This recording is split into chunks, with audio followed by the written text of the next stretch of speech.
Ikiwa lengo la mtu kufanya biashara ni ili apate kitu cha kuweka tumboni, hiyo sio biashara, hiyo ni matumizi. Hiyo sio biashara, hiyo ni matumizi.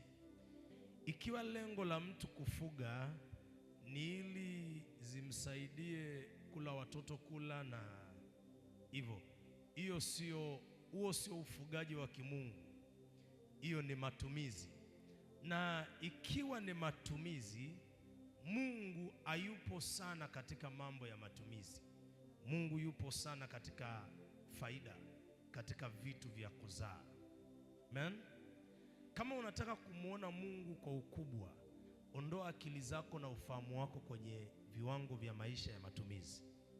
Yaani unatamani kuona Mungu katika biashara, katika ufugaji, katika kitu chochote kile, jiondoe akilini mwako na uyaondoe maisha yako katika hali ya kimatumizi. Hata Mungu akikupa pesa, katika zile pesa Mungu anazokupa, kuna kitu pale ndani inaitwa mbegu. Kuna kitu inaitwa nini? Mbegu.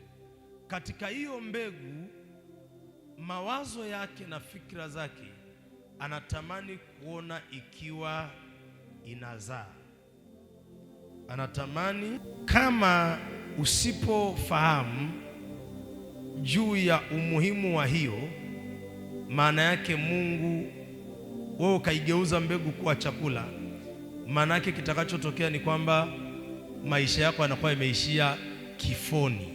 Kifo cha kiuchumi ni mtu ambaye anatazama kula tu, atazami juu ya kuzaa. Huyo mtu anakuwa kwenye